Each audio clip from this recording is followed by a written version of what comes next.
the suffocating summer of 1856, in the depths of rural Texas, there existed an event that slave owners simply called the race. It wasn't a competition. It was scheduled massacre, bloody entertainment for wealthy men bored with their lives of luxury built upon the suffering of others. Once a year, during 3 nights of the new moon, planters from across the South converged on Blackwater Plantation with their pockets full of gold and their souls empty of humanity. The rule was simple and brutal. 10 enslaved men were released into the swamp at 9 o'clock at night. At 9:15, the hunters set out after them. White men on horseback, armed with rifles and accompanied by packs of dogs trained to tear human flesh. The betting began weeks in advance. How long would the fastest one survive?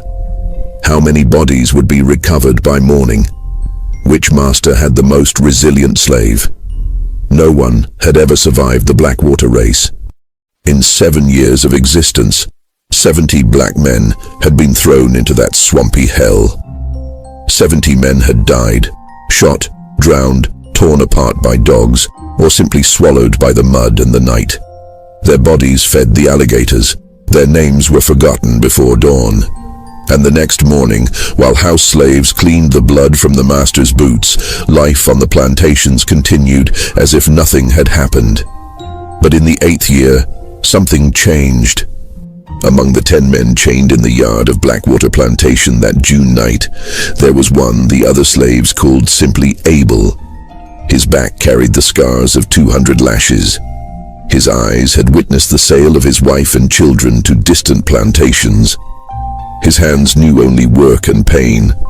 But his mind had been busy for months, plotting something no slave owner could imagine. While the white men drank imported whiskey and counted stacks of gold coins by lantern light, while they adjusted their weapons and fed their dogs raw meat to awaken their hunger, Abel looked at the other 9 men beside him. And they all looked back, because they all knew this night would be different. This night, the hunters would become the hunted. Before we continue with this shocking story, tell me, which city are you watching from? And don't forget to subscribe so you don't miss the next stories. Let's continue.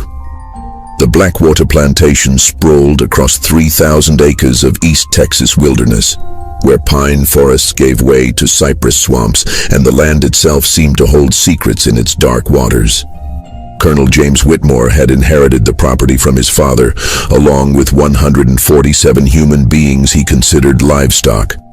But the colonel had grown tired of cotton and tobacco. He craved something more stimulating than profit margins and harvest reports. That's when he conceived the race. The first year in 1849, it had been almost accidental. A drunken wager between Whitmore and 3 neighboring planters about whose slaves could run fastest through the swamp. By the second year, word had spread across the South. Wealthy men arrived from as far as Charleston and New Orleans, bringing their finest horses, their deadliest weapons, and their most disposable property. The event became legend in the shadowy world of the plantation elite. Whispered about in gentlemen's clubs, discussed over cigars and brandy, but never mentioned in polite society or in the presence of northern abolitionists. The swamp itself was perfect for the purpose. 2 miles deep and 3 miles wide, it was a labyrinth of black water, cypress knees, quicksand pits, and predators both reptilian and insect. A man could disappear there and never be found. Many had. But while Colonel Whitmore thought he controlled every aspect of his twisted game, he had made one critical miscalculation. He believed the men he sent into that swamp were broken, defeated, too terrified and exhausted to think beyond their own survival. He never imagined they could plan. He never considered they might communicate. He never dreamed they could organize. And he certainly never suspected that his own house slaves, the ones he trusted to serve his meals and shine his boots, were part of the conspiracy. 3 months before the 8th annual race, Abel had been sold to Blackwater Plantation for $800. He arrived in chains, his body emaciated from weeks on the auction circuit. his spirit supposedly crushed by the loss of his family. Colonel Whitmore considered it a bargain, a prime field hand at nearly half the going rate of $1,500 for a healthy male slave in his late 20s. Abel's reputation as a troublemaker had lowered his value significantly. He had attempted escape twice before at his previous plantation in Louisiana. He had been caught both times and punished with 100 lashes each time, the scars crisscrossing his back like a brutal map of resistance and defiance. What the colonel didn't know was that Abel had learned something during those failed escape attempts. He had learned patience. He had learned to watch, to listen, to gather information while appearing defeated and broken. And most importantly, he had learned that freedom achieved alone was no freedom at all. Not when it meant leaving brothers and sisters behind in bondage, not when it meant your own liberation was built on the continued suffering of others who had helped you, sheltered you, kept your secrets. On his third day at Blackwater, while working in the cotton fields under the brutal June sun that turned the air thick as honey, Abel heard two overseers discussing the race. They spoke casually, laughing about the previous year's event, about how the betting pool had reached $20,000 in gold coin and banknotes, about how one man had made it almost a mile before the dogs caught him and tore open his legs, about how another had tried to hide underwater in a cypress hollow and drowned when he stayed under too long. The overseers found it all tremendously amusing, slapping their thighs and wiping tears of laughter from their eyes. They mentioned that Colonel Whitmore himself had won $4,000 on a bet that no slave would survive past midnight, proving once again that the colonel knew his property better than anyone. Abel said nothing. He kept his head down, his hands moving steadily through the cotton bolls, filling his sack with the white fiber that built Southern fortunes.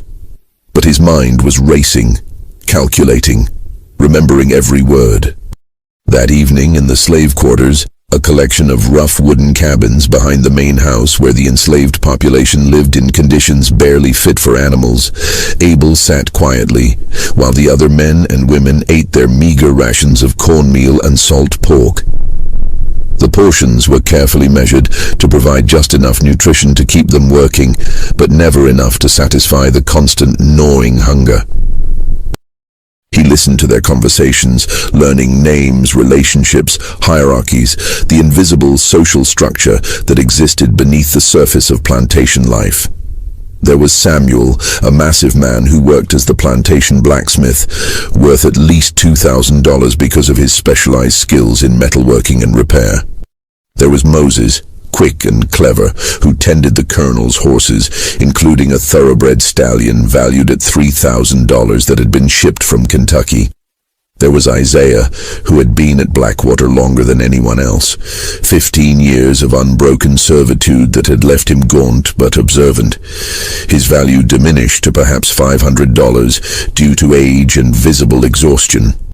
There was Caleb, young and strong at 22 years old, purchased just months earlier from a plantation in Alabama for $1,200, his youth and strength making him valuable for the hardest field work. There was Ruth, one of the house slaves who cleaned the colonel's study and overheard conversations the white men thought were private. Her value set at $1,000 despite her ability to read and write.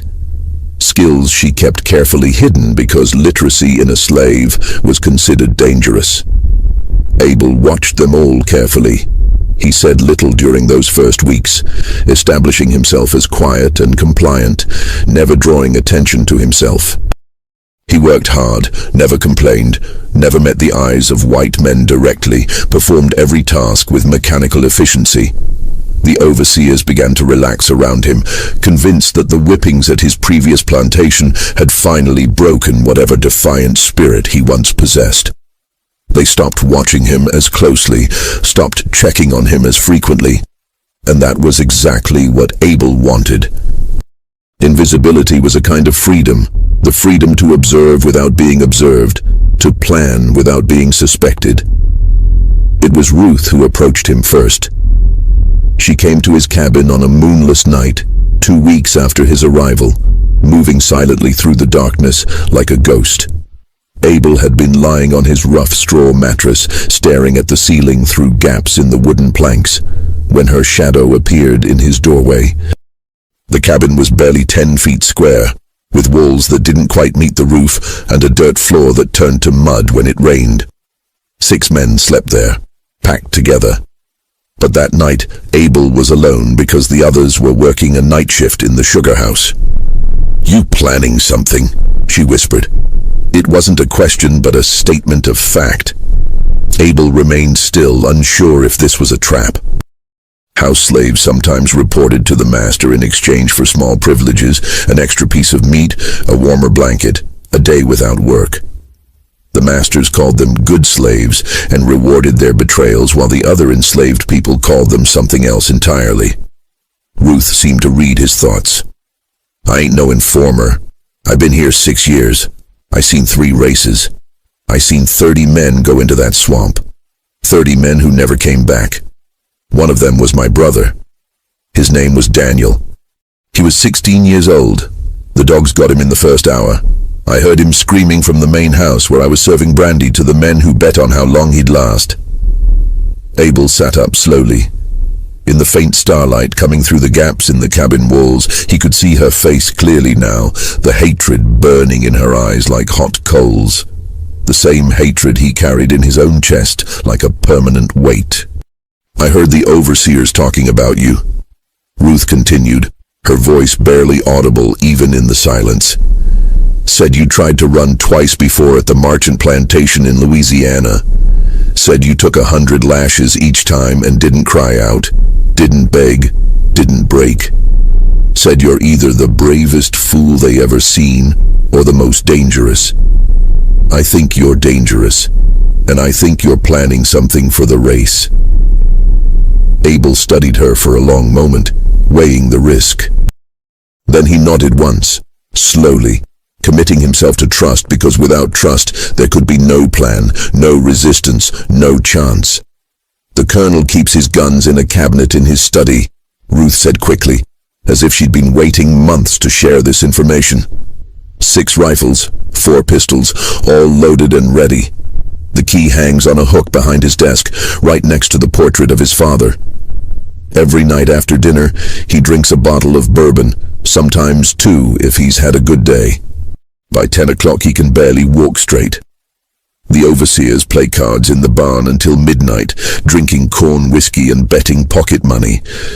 There are 12 dogs in the kennel, but only one handler sleeps nearby in a small room attached to the kennel, and he's deaf in his left ear from a hunting accident 5 years ago.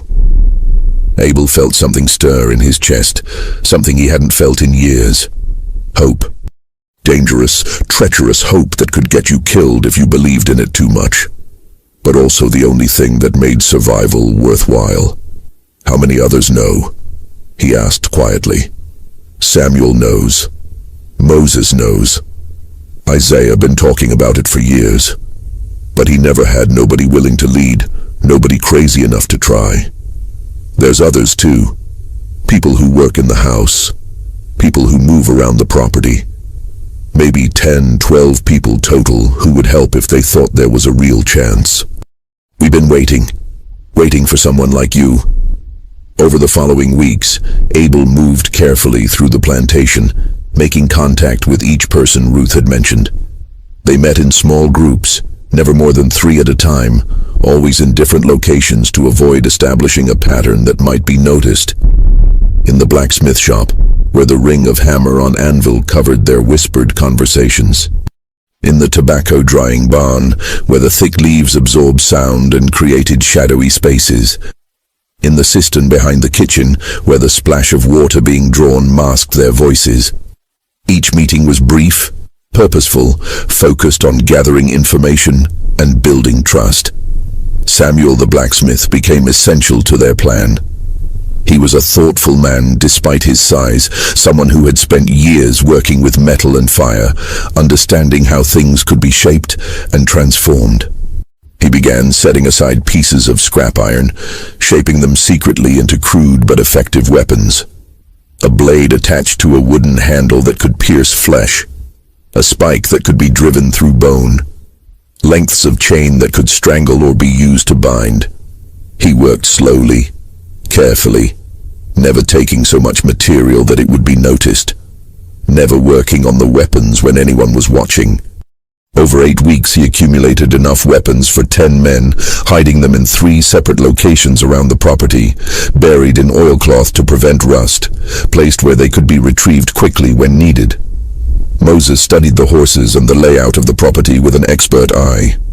He had been working with animals since childhood and understood their behavior, their fears, their instincts. He reported that the colonel owned 8 horses, all kept in the main stable near the house. The thoroughbred stallion was worth more than any 3 slaves combined, and the colonel guarded it jealously, checking on it personally every evening. But the other horses were often left unsupervised after dark, their stable doors closed but not locked. The assumption being that no slave would dare try to steal a horse because the punishment was death by hanging. Moses also mapped the swamp entrances, identifying which paths led to quicksand and which were relatively safe. Information gathered over years of retrieving game birds the white men had shot during hunting expeditions. He knew where the water was shallow enough to wade through, and where it dropped suddenly to depths of 8 or 10 feet. He knew which cypress trees had roots you could stand on, and which concealed sinkholes that would swallow a man whole. Isaiah, despite his age and exhaustion, despite the way his hands shook from years of brutal labor, proved to have the sharpest memory of anyone Abel had ever met. He recounted every detail of the previous 7 races, describing the exact timing, the positions of the hunters, the routes the fleeing men had taken. He remembered that the hunters always split into 3 groups, one circling left around the swamp's perimeter, one circling right, one driving straight through the middle in a wedge formation. He remembered that the dogs were always released first, always from the eastern side of the swamp, where the ground was firmest, and allowed them to build up speed. He remembered that the colonel himself never entered the swamp.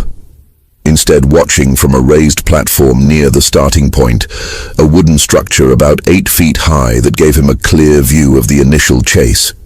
From that platform, he collected bets from latecomers and distributed winnings to those who had guessed correctly about survival times and death methods. Last year's race had drawn 17 plantation owners with a betting pool of $23,000 in gold and banknotes, the largest sum yet assembled for the event. Ruth continued to serve in the main house, listening to every conversation, reading every letter left carelessly on the colonel's desk, observing the rhythms and routines of the white family and their guests. She learned that this year's race was scheduled for June 15th, 16th and 17th, during the new moon when darkness would be complete and the hunting would be most challenging. She learned that invitations had been sent to planters across 5 states, each one hand-delivered by trusted servants. She learned that the colonel had bragged to his peers about acquiring fresh stock, including a troublemaker from Louisiana who was sure to provide exciting sport, a clear reference to Abel himself.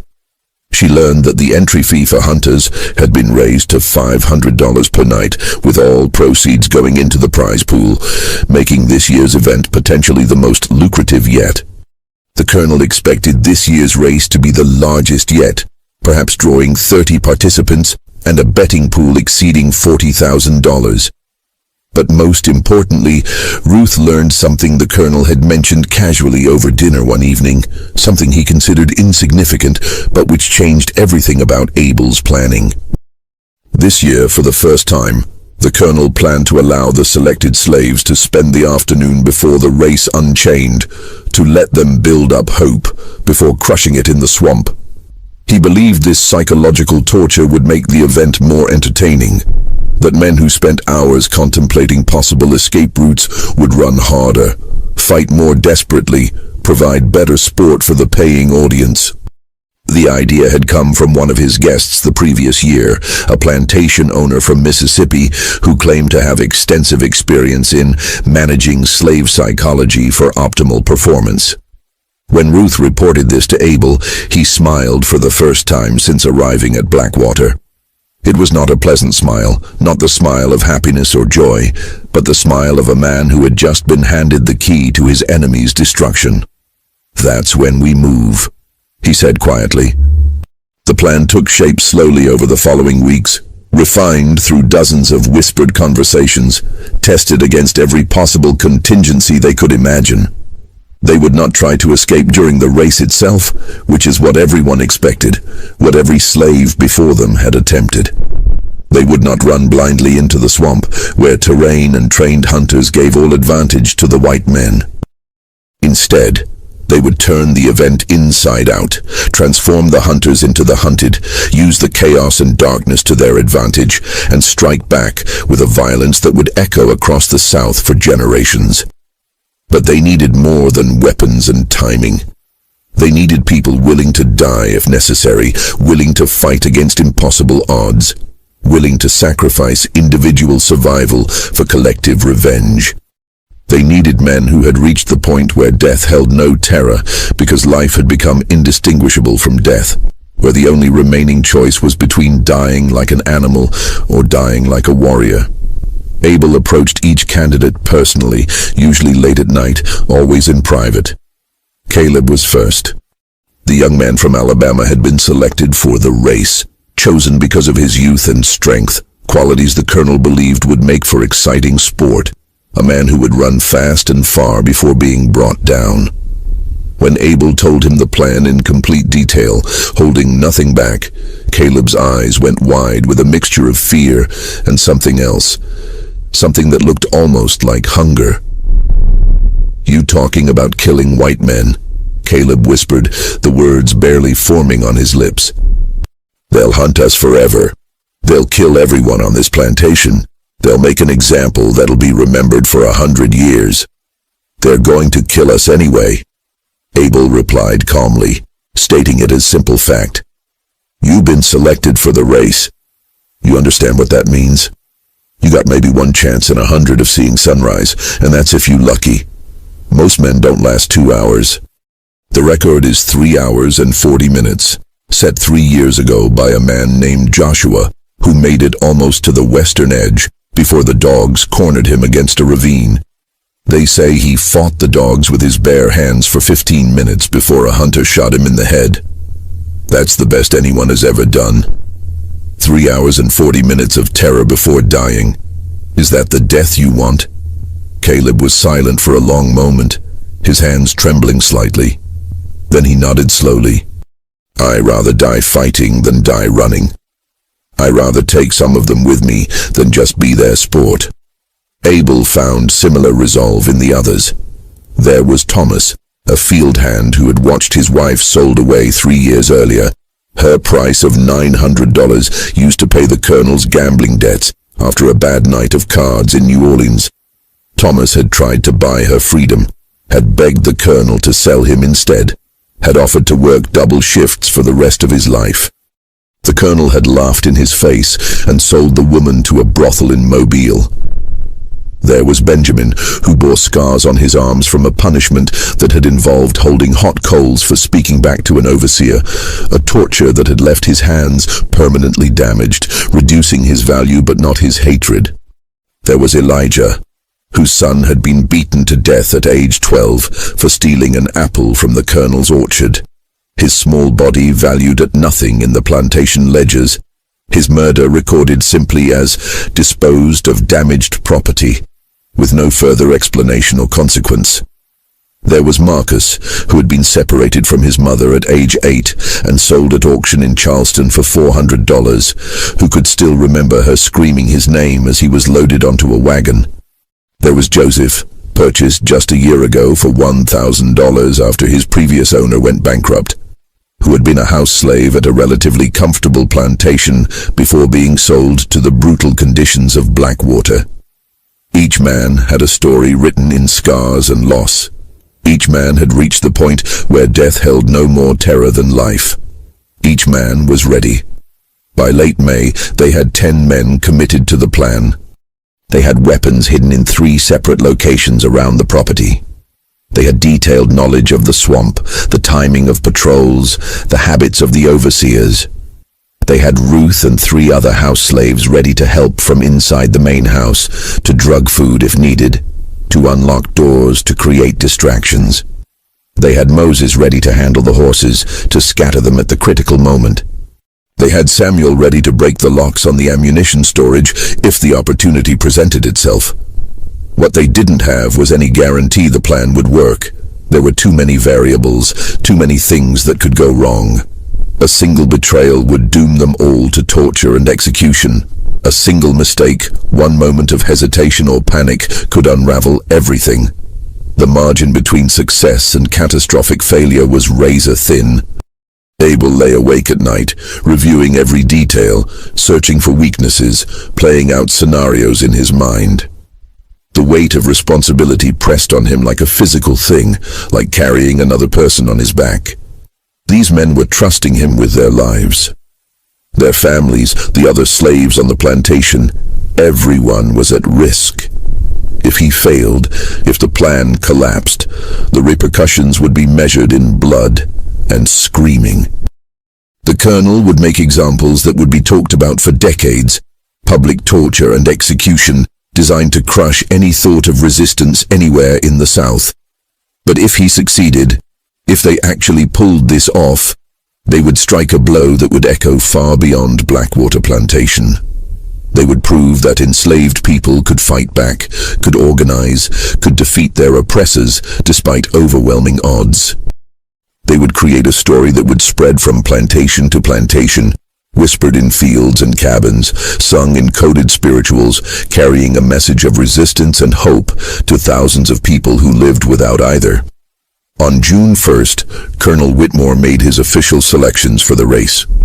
He gathered all the male slaves in the main yard, walking among them like a man choosing livestock at market, examining muscles and teeth, asking questions about stamina and speed. He selected 10 men, calling out their names one by one with casual authority. Abel, Caleb, Thomas, Benjamin, Elijah, Marcus, Joseph, and 3 others who were not part of the conspiracy, who knew nothing about the plan: Simon, David, and Jacob. Abel's heart sank like a stone in water. 3 men who knew nothing. 3 men who would panic when the plan unfolded. 3 men who could ruin everything through ignorance or fear or simple bad luck. That evening he approached them separately, taking an enormous risk. Simon was 35, a quiet man who had been at Blackwater for 8 years, who kept to himself and rarely spoke. David was 42, missing 2 fingers on his left hand from an accident in the lumber mill where a saw had caught his hand, an injury that had reduced his value by $300. Jacob was barely 19, newly purchased for $1,100 from a plantation in Mississippi, still raw from being torn away from his mother just weeks earlier. Abel told them everything. He laid out the entire plan, the weapons, the timing, the coordinated attack, the risks. He explained that they had 2 choices: join the conspiracy and have a chance at freedom and revenge, or run blindly into the swamp and die like the 70 men before them, their deaths entertainment for wealthy men who would forget their names before breakfast. Simon listened carefully, his face revealing nothing. Then he asked a single question in a voice steady as iron. "You really think we can kill them all?" "No," Abel answered honestly, because lies would help no one now. "I think some of us will die. Maybe most of us. Maybe all of us. But I'd rather die trying to take them with me than die running like an animal while they place bets on how long I last." Simon thought for a moment, weighing possibilities. Then he extended his hand. "I'm in. Been waiting 8 years for a chance like this." David was harder to convince. He was older, more cautious, worn down by years of brutality that had taught him the futility of resistance. "Even if we kill everyone here," he said slowly, "they'll send the army. They'll send bounty hunters. They'll track us to Mexico if they have to. They'll make it a national cause, proof that slaves can't be trusted, justification for even worse treatment everywhere." "Maybe," Abel agreed. "Probably. But at least we'll die as men, not as property. At least we'll make them pay a price. At least somewhere, some other slaves will hear about what we did and know it's possible." David stared at his mutilated hand, the two missing fingers a permanent reminder of how little white men cared about black bodies, how easily they discarded and damaged human beings in pursuit of profit. Finally, he nodded. "All right, I'm in. Got nothing left to lose anyway." Jacob was the biggest risk. He was young, scared, still harboring illusions that compliance might earn mercy, that being a good slave might result in decent treatment. But he was also angry, still raw from being torn from his mother and sold like cattle. Abel gambled on that anger, on the freshness of his wounds. "They paid $1,100 for you," Abel told him quietly. "You know what that means. You're expensive property, valuable, prime stock. But the moment you step into that swamp, you stop being valuable. You become entertainment. They're going to shoot you for fun, like you're a deer or a rabbit. Your mother sold you thinking at least you'd live, at least you'd survive even if she never saw you again. You want to prove her wrong. You want to die for their amusement 3 weeks after she said goodbye?" Tears rolled down Jacob's face, but his jaw was set. "What do I have to do?" Now they were 13. 10 who had planned for months, and 3 who had been forced to adapt instantly. It wasn't ideal, but it would have to be enough. The final 2 weeks passed in agonizing slowness, each day stretching out endlessly. The plantation buzzed with preparation for the race. Carriages began arriving daily, bringing wealthy men from across the South. They came with servants, with hunting dogs on leashes, with expensive rifles in leather cases. They filled the guest quarters in the main house and overflowed into tents erected on the lawn, creating a temporary village of wealth and privilege. The smell of roasting meat and tobacco smoke hung over the property constantly. At night, lantern light spilled from the main house windows as the guests drank and gambled and told stories about previous hunts, about slaves they had killed, about the entertainment value of human suffering. Ruth reported the names she overheard while serving drinks. Richard Beaumont from New Orleans, a sugar plantation owner worth over $200,000 who owned 3 plantations and over 400 slaves.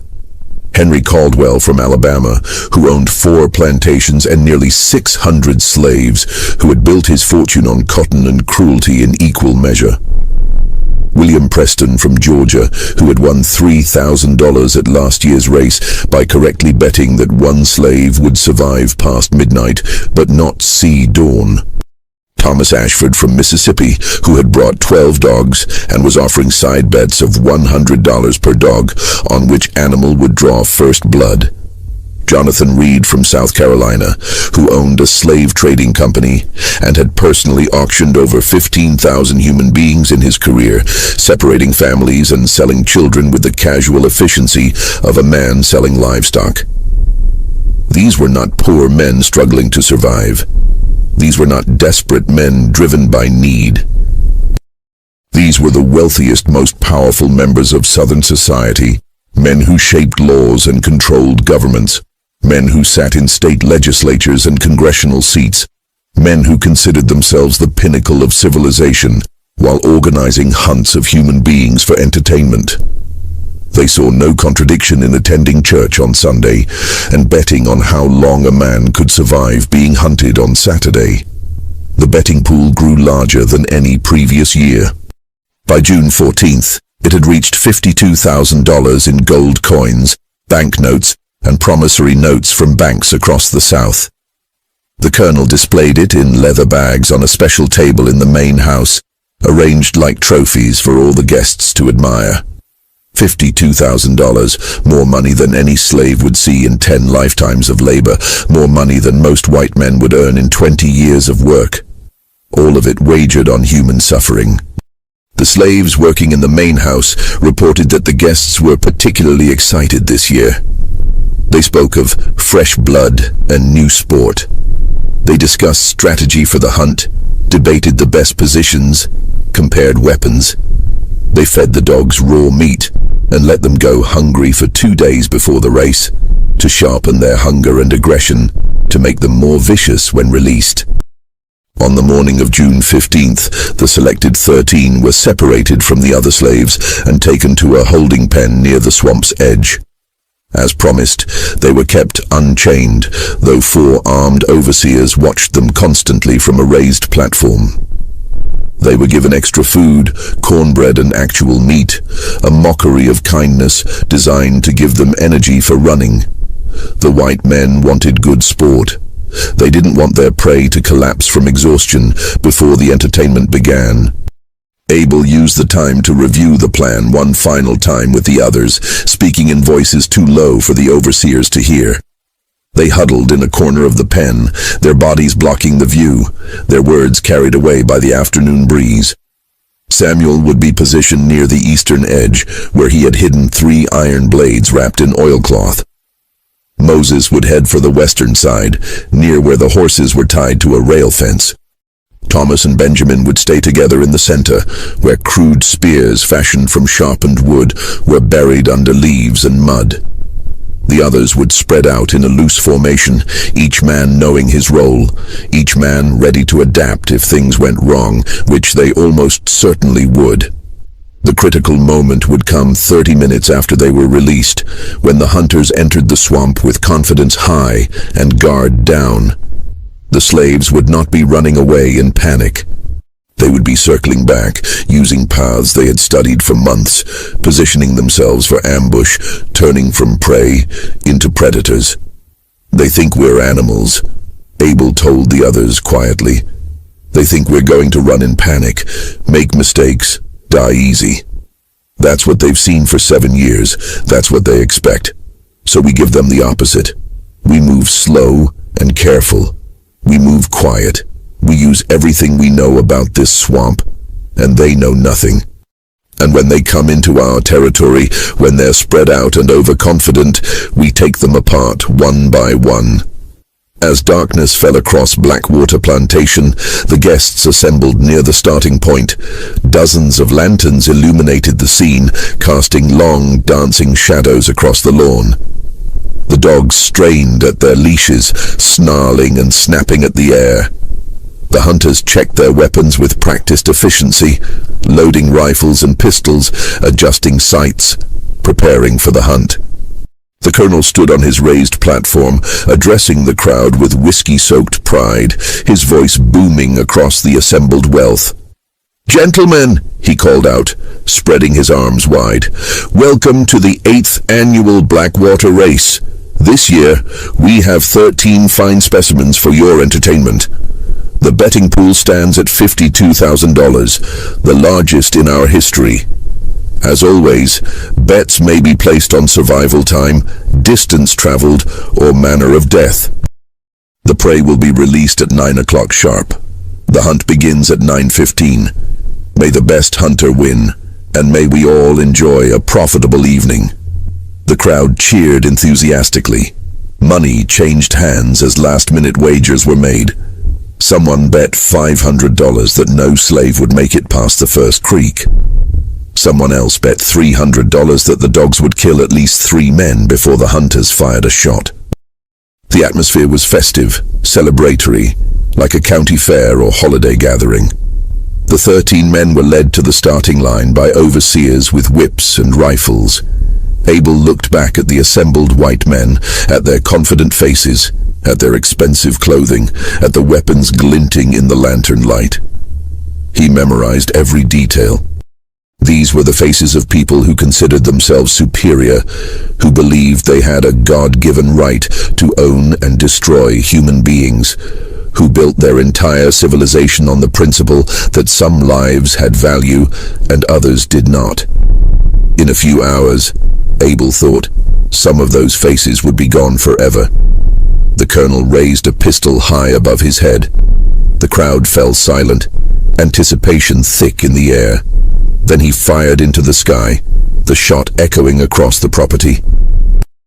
The race had begun. The 13 men sprinted into the darkness, their feet splashing through shallow water at the swamp's edge. Behind them, the crowd roared with excitement. Someone shouted encouragement to their favorite hunter.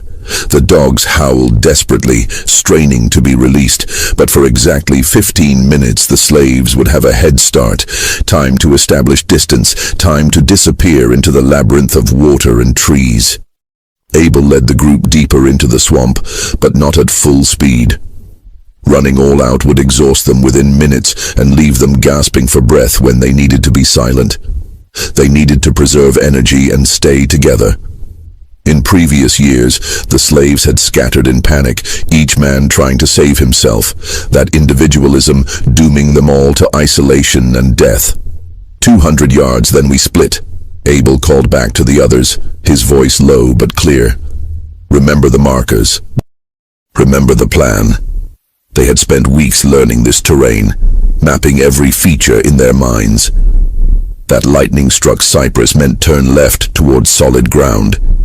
That cluster of rocks meant safety for 50 feet. That patch of glowing moss meant quicksand that could swallow a man in minutes. Knowledge was their only real advantage against horses and guns and trained dogs.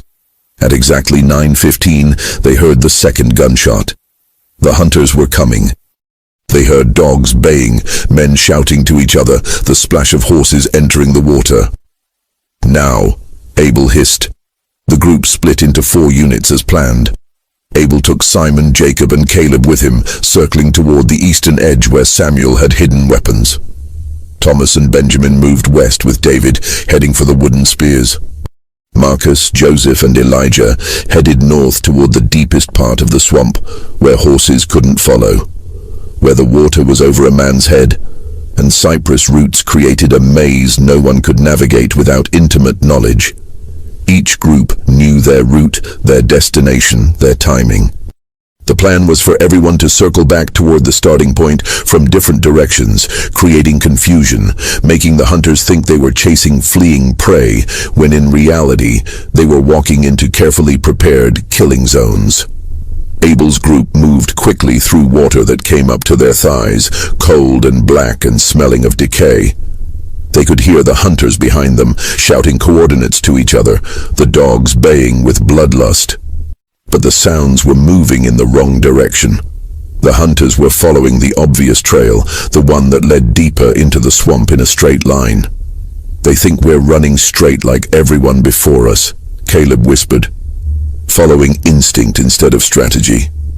Good, Abel replied quietly. Let them think we're animals. They reached the lightning-struck cypress and found Samuel's cache exactly where it was supposed to be. 3 pieces of iron filed into crude blades, each about 8 inches long, wrapped in oilcloth to prevent rust. Abel took one, feeling the weight in his hand, the rough metal grip Samuel had fashioned. He gave the others to Caleb and Jacob. Simon picked up a heavy branch, thick as a man's arm, that would serve as an effective club. Remember what we planned, Abel said quietly, all of them crouching in the shadows, with water lapping at their chests. We don't attack unless we're sure we can win. We pick off stragglers and isolated hunters. We avoid groups. We use the darkness and their own confusion against them. They crouched low in the water, only their heads above the surface, and waited with the patience of men who had spent their entire lives waiting, who understood that patience was sometimes the only power the powerless possessed. The first hunter appeared 23 minutes later, moving alone through the darkness. He was young, maybe 25, wearing expensive riding clothes now soaked and muddy. He carried a rifle that probably cost more than Abel's sale price, a beautiful weapon with silver inlay and a polished stock. He moved carelessly, thrashing through the water, making noise, convinced of his own safety, certain that the prey were ahead of him fleeing in terror and not behind him waiting in ambush. He never saw Abel rise from the water like a ghost made flesh. The iron blade went into his back between the ribs and angled upward toward the heart. The man tried to scream, but Abel's other hand covered his mouth, muffling the sound.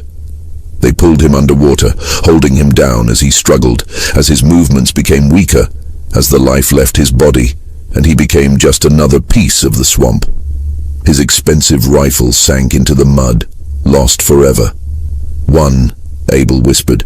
feeling not joy but grim satisfaction. This was justice, crude and brutal, but justice nonetheless. They moved on carefully, following the edge of the swamp back toward the starting point.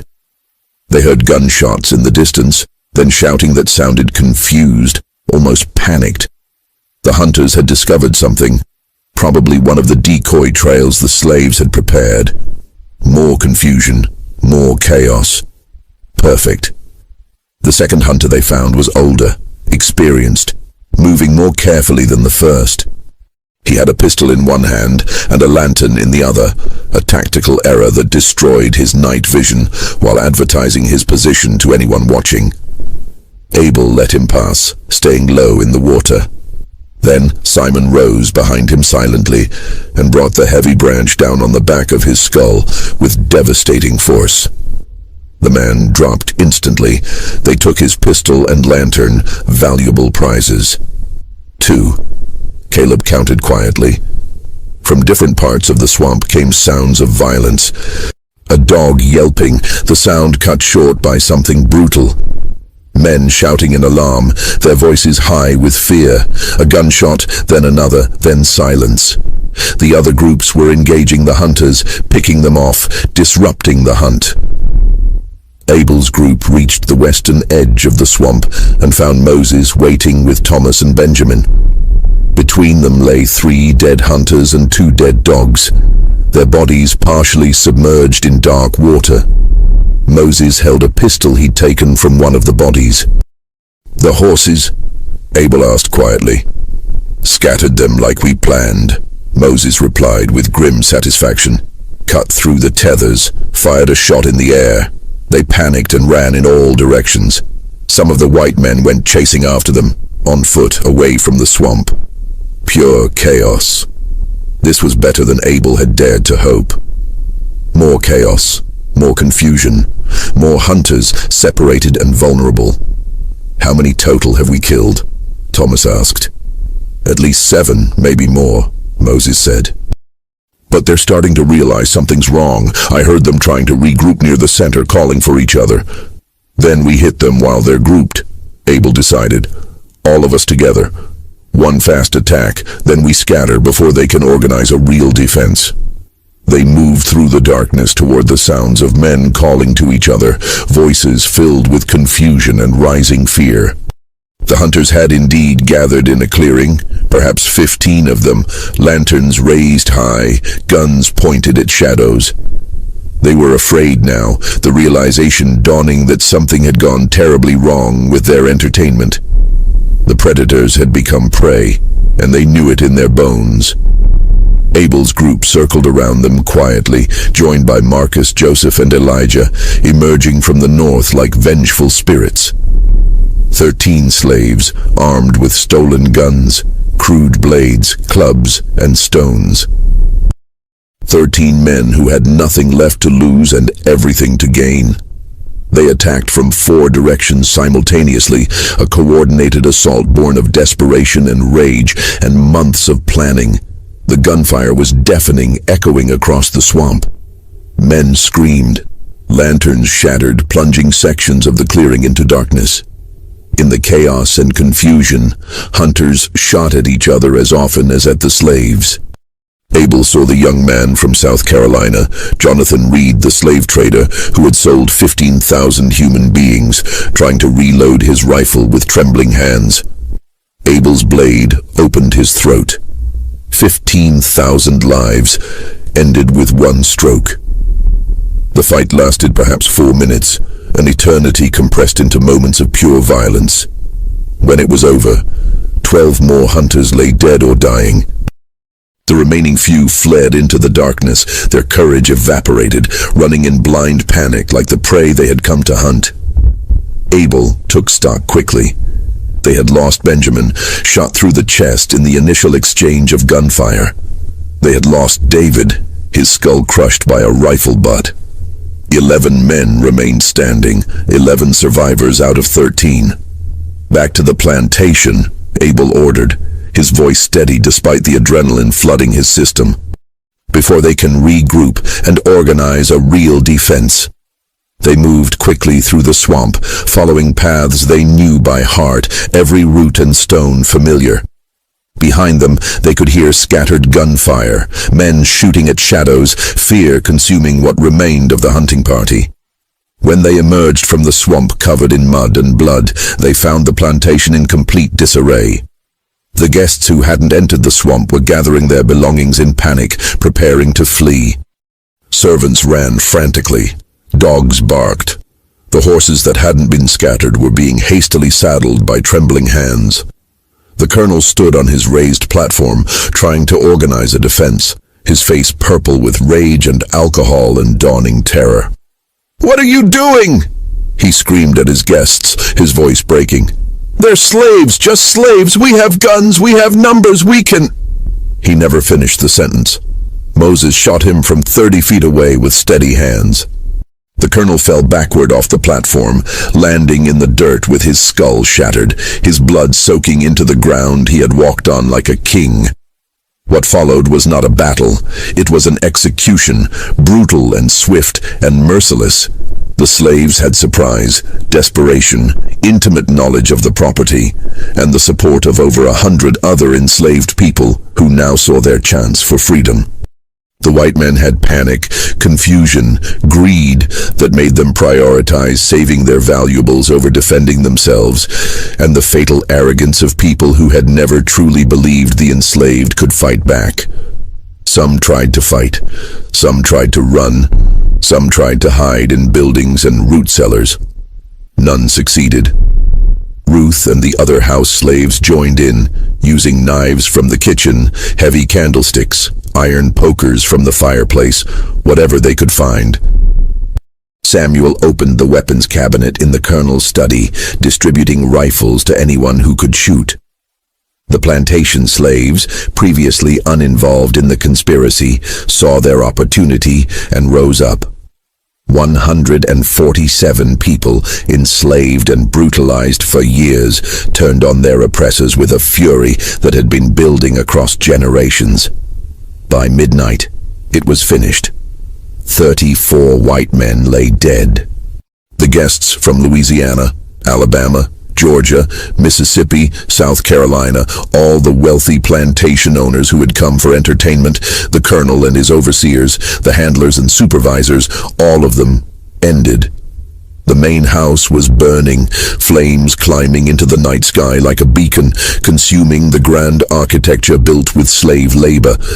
The stables were burning, the cotton storehouse was burning. Smoke and fire turned the darkness into hellish daylight, visible for miles.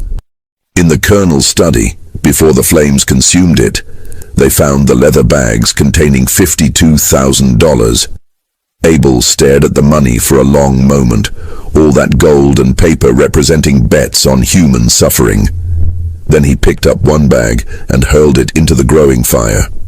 "We're not thieves," he said firmly. "We're not property anymore.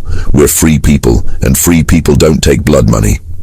The others followed his example without hesitation. $52,000, the price of blood sport and human degradation, burning to ash and smoke. As dawn approached, painting the sky with streaks of orange and pink, the survivors gathered in the yard. Of the original 13 selected for the race, 11 remained alive. Of the other plantation slaves, all but a handful had survived the uprising. 143 people, no longer property, no longer slaves, standing together as the sun rose on a new day. They took what supplies they could carry. Weapons, food, blankets, tools, anything useful for the journey ahead. They freed all the remaining animals, except the horses, which they would ride in shifts. Then they left in small groups, moving in different directions initially to confuse pursuit, all ultimately heading toward Mexico and freedom, leaving behind nothing but smoke and ruins and a story that would spread across the South like wildfire. The Blackwater race never happened again. The property was eventually seized by the state and auctioned off, but no one wanted it. The legend of what happened there, of slaves rising up and slaughtering their masters, made it cursed ground. Local people claim to hear screams coming from the swamp on moonless nights. The building sat empty for years until it finally collapsed from neglect. And in the slave quarters across Texas, Louisiana, Alabama, Mississippi, and beyond, people spoke in whispers about Abel and the night the hunters became the hunted, about the race that ended with fire and blood and freedom. The story grew with each telling, becoming both symbol and inspiration. A reminder that oppression could be resisted, that the oppressed could fight back, that even the most powerful could fall. Abel and his companions reached Mexico 7 weeks later after fighting through pursuit by bounty hunters and militia. Most survived to build new lives south of the border. Some returned years later after the Civil War to search for families torn apart by slavery. Some disappeared into history, their fates unknown, their names forgotten but their actions remembered. But the story lived on, and every plantation owner who heard it felt a tremor of fear, wondering if their own slaves were planning something similar, wondering if they too might one day face the vengeance they had spent lifetimes earning. The Blackwater Massacre killed 34 white men and freed 143 black souls. The financial loss, including property, crops, and human assets, exceeded $300,000. But the psychological impact was incalculable, a crack in the foundation of slavery itself, proof that the system could be broken by those it sought to crush.